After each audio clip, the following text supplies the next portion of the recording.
மகாதேவி அம்மா மேல சத்தியமா சொல்றேன், இன்னைக்கு நீங்க யாருமே உங்க சொந்த காலோட திரும்பி போக மாட்டீங்க.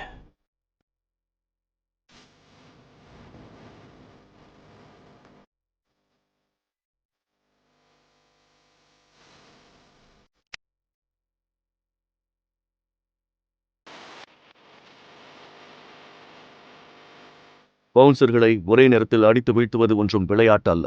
எல்லோரும் சிவாய் பைத்தியமாகிவிட்டதாக நினைத்தார்கள். 20 நொடிகளில் சிவாய் எல்லோரையும் அடித்து தரையில் தள்ளினான். அவனுக்கும் கொஞ்சம் காயம் ஏற்பட்டது. ஆனால் அவன் இரும்பால் செய்யப்பட்டவன் போலிருந்தான். தேவ் அழைத்ததால் போலீஸ் வந்தது. நந்தினி எதையும் சொல்வதற்கு முன் போலீஸ் சிவாயை முட்டிப்பட வைத்தது. அவனது உலகம் முழுவதும் இன்று முடங்கிவிட்டது. அவனது சிறுவயது காதல் அவனது இதயத்தையும் நம்பிக்கையையும் பெருமையையும் உடைத்து விட்டது. ஒரே ஒரு கேள்வி அவனது மனதில் எதிரொலித்தது. ஜம்முவிலிருந்து அவன் நேசித்த அதே நபர்தானா இவள்? முதல் முறையாக நந்தினி சிவாயை அவன் கண்ணிலேயே விழச் செய்தாள். இதுதான் ஒருதலை காதலின் விதியா? இப்போ சிவாய் யாரை தேர்ந்தெடுப்பான்? தன்னைத்தானா அல்லது அவனது பழைய காதலையா? இந்த சிறைக்குள் இருந்து கொண்டு அவனால் பழைய காதலை மீட்க முடியுமா? தெரிந்து கொள்ள தொடர்ந்து பாருங்கள்.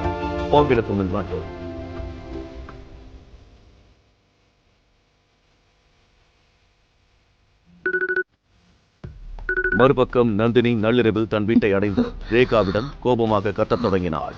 அறைக்கதவு தட்டப்பட்டது. தயவு செஞ்சு கதவை தரங்க. நான் இங்க ஒரு போட்டு கூட தூங்காம இருக்க, நீங்க நல்லா தூங்கிட்டு இருக்கீங்க. என்னம்மா, ஏன் இப்படி நடுராத்திரில வந்து கத்திக்கிட்டு இருக்க? நீ பாட்டிக்கு போனல, யாராவது உனக்கு பணம் கொடுத்து ஹெல்ப் பண்ணாங்களா இல்லையா? உதவி கிடைக்கிறது நடக்காத காரியம். அதனால நான் செம்ம டென்ஷனா இருக்கேன். என்னோட உதவாக்கார புருஷன் இருக்கானே, அவன் எல்லாரும் முன்னாடி பெரிய சீன் கிரியேட் பண்ணிட்டான். இப்ப யாருமே நமக்கு உதவி செய்யறதுக்கு இல்ல. நந்தினி கிளப்பில் நடந்த முழு சம்பவத்தையும் தன் அம்மாவிடம் சொன்னாள். இதெல்லாம் உன் தாத்தாவாலதான் நடந்தது. அவர் தான் உனக்கு சிவாயோட வலுக்கட்டாயமா கல்யாணம் பண்ணி வச்சாரு. நான் அவரை தடுத்திருந்தா இந்த நிலைமை வந்திருக்காது. போதும்மா போதும். நான் சிவாயோட இதே இடத்துல ஏழையா வாழ விரும்பல. நான் அவனை டிவோர்ஸ் பண்ண போறேன். ஆனா கண்ணா, எப்படி விவாகரத்து பண்ண முடியும்? அந்த பெரியவரோட ஒப்பந்தம் உனக்கு ஞாபகம் இருக்கா? நீ சிவாய விவாகரத்து செஞ்சா பஜாஜ் குடும்பத்தோட சொத்துல பாதி அவனுக்கு போய் சேரும்னு அதுல தெளிவா இருக்கு. அந்த வெட்டி பையன் சிவாய்க்கு அதுதான் வேணும். நம்ம பணத்தை வச்சு அவனோட காலி பாக்கெட்டை ஃபில் பண்ணிக்குவான்.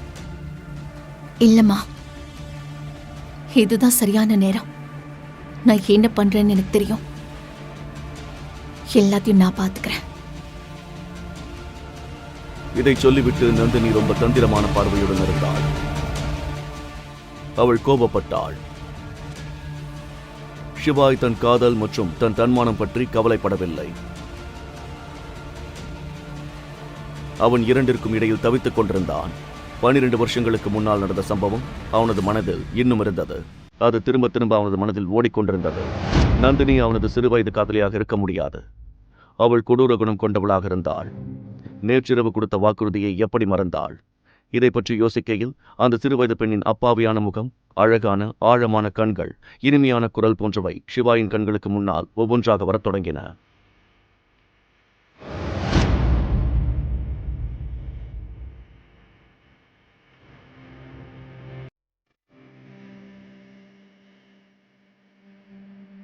நந்தினி என்னோட சிறுவயது காதலியா இருந்தா நான் அவளை எப்படி போக விட முடியும்? என்னால நிம்மதியா வாழ முடியும். ஆனா நந்தினி இல்லாம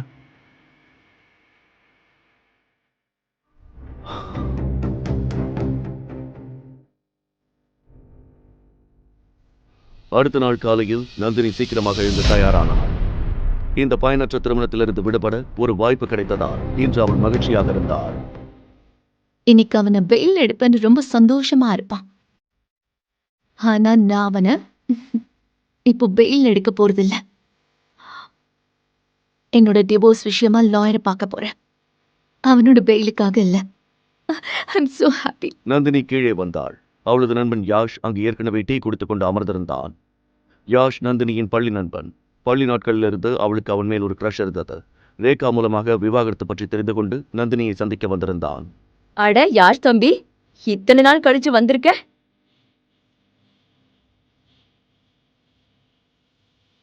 இதோ நந்தினி வந்துட்டா. ஹாய். ஹாய்.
மறுபுறம் நந்தினி யாஷுடன் காவல் நிலையத்திற்கு புறப்பட்ட போது ஒரு SUV கார் அவளது வீட்டின் முன் நின்றது. காரின் கதவு திறந்தது. சிவாய் காரிலிருந்து இறங்குவதை பார்த்த நந்தினியும் யாஷும் அதிர்ச்சி அடைந்தனர். அந்த நேரத்தில் சிவாயின் கண்கள் எரிந்து கொண்டிருந்தன. நீயா? நந்தினி, 12 வருஷத்துக்கு முன்னாடி சென்ட்ரல் ஸ்ட்ரீட்ல நடந்த சம்பவம் உனக்கு ஞாபகம் இல்லையா? அந்த கிட்னாப், அந்த பர்த்டே, ஏதாவது ஞாபகம் இருக்கா? உனக்கு பைத்தியம் பிடிச்சிருக்கா? இல்ல நேத்து வாங்கின அடியில மூளை குழம்பிருச்சா? நீ நீ எப்படி வெளியே வந்த? உன்னை யாரு பெயில் எடுத்தாங்க? ஏன், என்ன, எப்படி? நான் இத பத்தி உன்கிட்ட பேச விரும்பல. வாழ்க்கை எனக்கு ஒரு பெரிய பாடத்தை கத்துக் கொடுத்திருக்கு நந்தினி.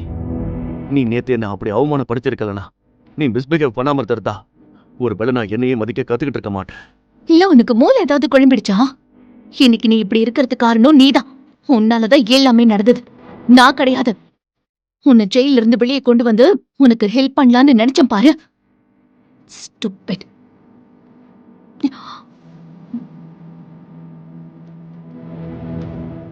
நான் உன்கிட்ட இருந்து விவாகரத்து வேணும்னு நினைக்கிறேன் நந்தினி. ஏன்னா நான் நேசிச்ச அந்த பொண்ணு நீ இல்ல. தலைவர் சொன்னதை கேட்டு எல்லோரும் அதிர்ச்சி அடைந்தனர். சிவாய் நந்தினியை விவாகரத்து செய்ய விரும்பினானா? நந்தினி கோபமாக கெட்ட வார்த்தைகள் சொல்லி நகர்ந்தாள். நீ என்ன சொன்ன? நீ எனக்கு விவாகரத்து கொடுக்கறியா? என்னோட தகுதி உன்னை விட பல மடங்கு அதிகம், உனக்கு தெரியும்ல? அதை விட நீ எப்படி வெளியில வந்த? உனக்கு யார் பெயில் வாங்கி தந்தாங்க? இவனை இங்க கூட்டிட்டு வந்தவங்க நல்லவங்க. அவங்க இவனை வீட்டுல விட்டுட்டு போயிட்டாங்க. இவன் அவங்க கால்ல விழுந்து கெஞ்சிருப்பான். இல்லனா இவன் வெளியே வந்திருக்க மாட்டான். இப்போ உங்களுக்கு தெரியாது, நான் என்னையே மதிக்க கத்துக்கிட்டேன். நான் மகாதேவன் குடியிருக்கும் அந்த ஒளி துகள். இதுவும் உண்மைதான். நான் என்ன மதிக்கலனா இந்த உலகம் என்ன எப்படி மதிக்கும்?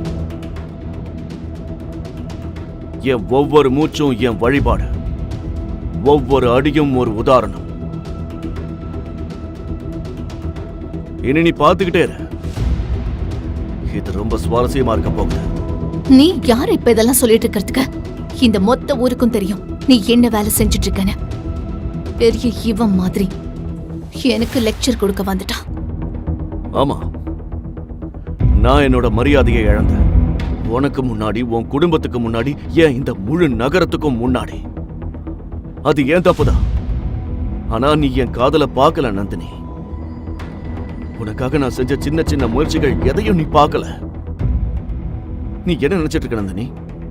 என்ன திட்டுறதையெல்லாம் கேட்டு ரசிச்சுக்கிட்டு இருக்கேன்னா?